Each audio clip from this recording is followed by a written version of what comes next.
dari Rombel H, kelompok 7 dari Matkul PIP dengan dosen pengampu Ibu Sri Sanyas CMKes.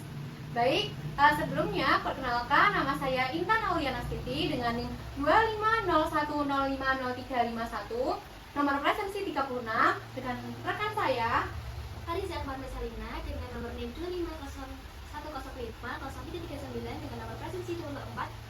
Dan saya Yunadi Andika Putri dengan NIM 25010500323 presensi 8. Saya Ulfa Fariza dengan NIM 25010500320 nomor presensi 5. Baik, di sini kami akan menyelesaikan tugas podcast mengenai materi kami. Materi kami yaitu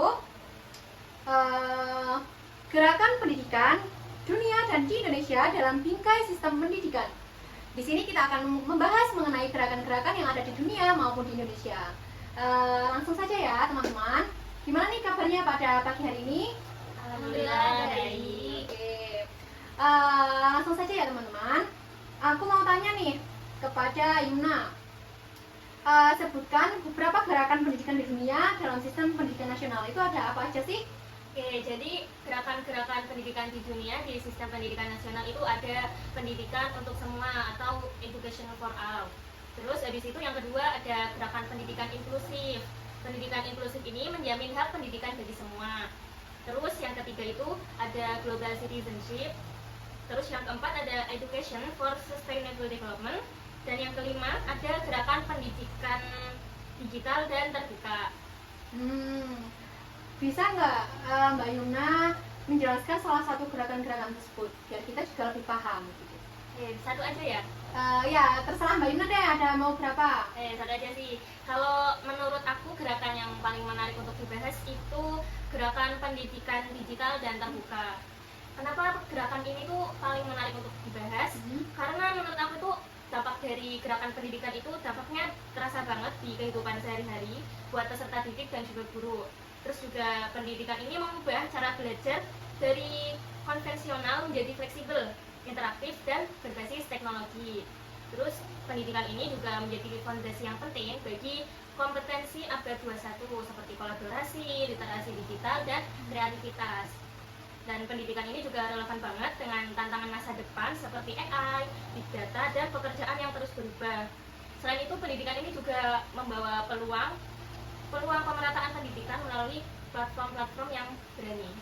Apalagi saat ini sistem pendidikan tuh 80% menggunakan gadget ya. Iya. Setiap hari di sekolah tuh tidak bisa kalau tanpa gadget, entah itu laptop, tablet, HP. Apalagi sekarang di SD itu ada yang namanya Smart TV.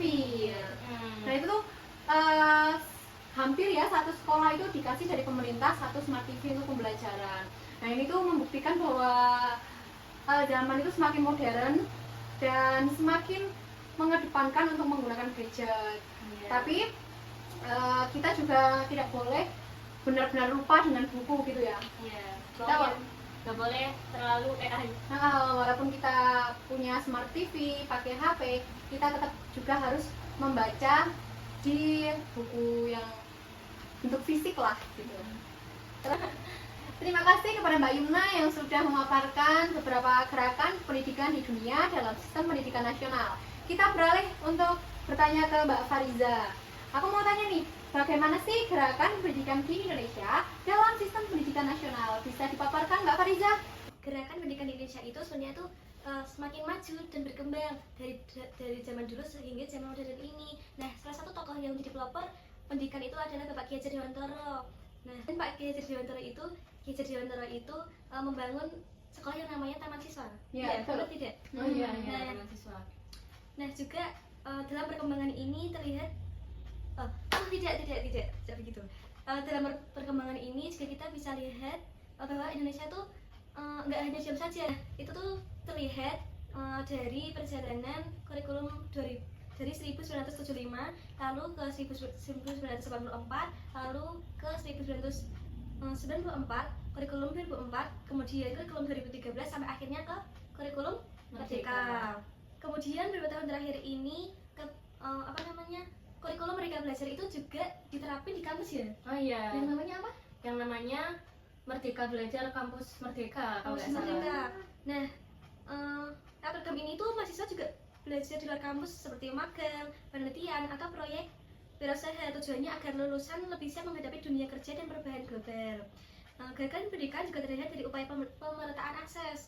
Pemerintah menjalankan program wajib belajar yang awalnya 9 tahun menjadi 12 tahun.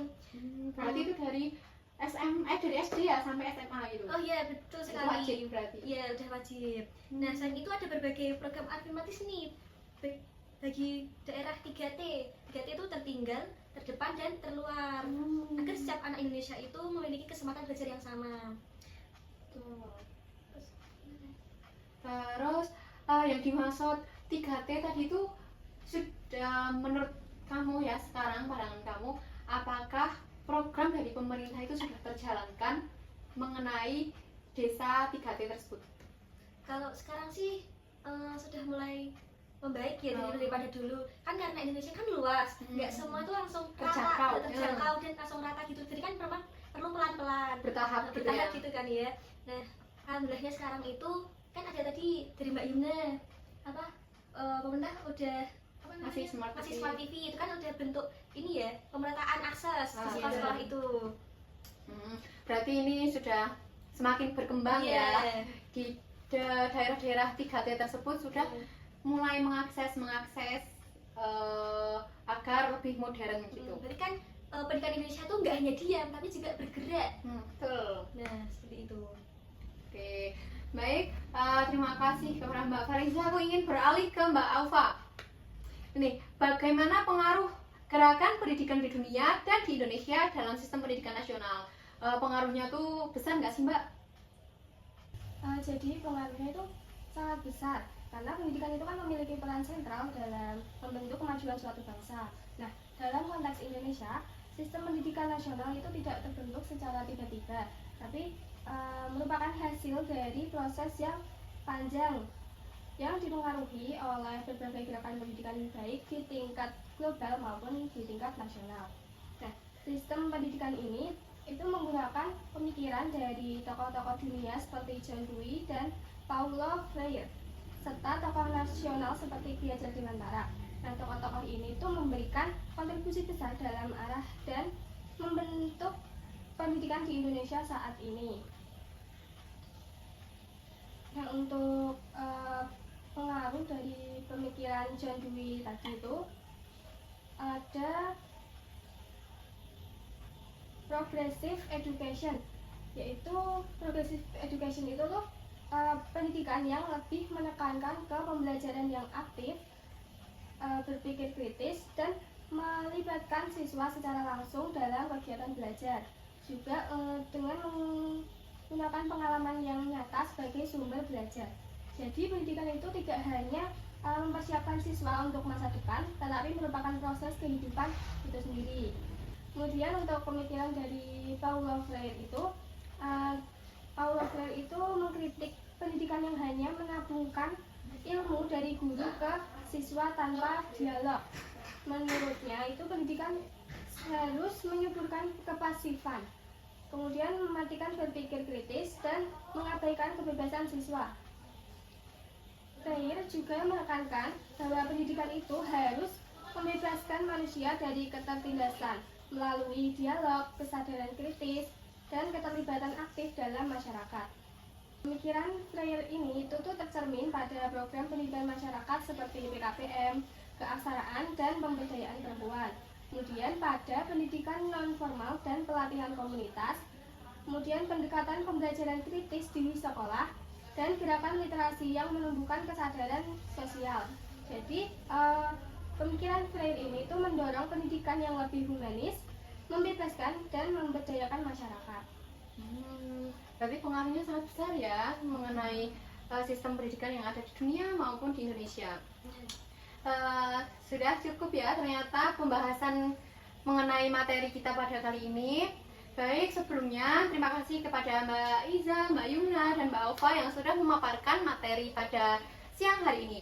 Sebelumnya saya akan menyimpulkan dari hasil diskusi kami, yaitu Gerakan Pendidikan Global dan Lokal telah membentuk Sistem Pendidikan Nasional Indonesia melalui adopsi berbagai inisiatif dunia seperti Education for All, pendidikan inklusif, dan transformasi digital yang dipadukan dengan nilai-nilai nasional seperti Pancasila dan filosofi Ki Hajar Dewantara.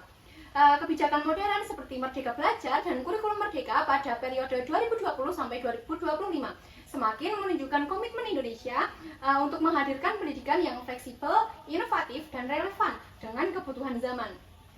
Meskipun masih menghadapi berbagai tantangan berupa ketimpangan akses, kualitas pendidik, dan penjaminan mutu, perpaduan antara pengaruh global dan kekayaan budaya lokal tetap mengarahkan pendidikan Indonesia pada tujuan utama, yaitu mencerdaskan kehidupan bangsa, membentuk karakter, dan mempersiapkan generasi yang mampu bersaing secara global tanpa kehilangan jati diri masing-masing.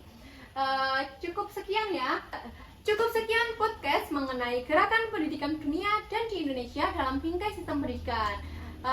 Apabila banyak kesalahan dan kekurangan dari kami mohon maaf yang sebesar-besarnya. Wabillahi taufiq wal hidayah. Wassalamualaikum warahmatullahi wabarakatuh.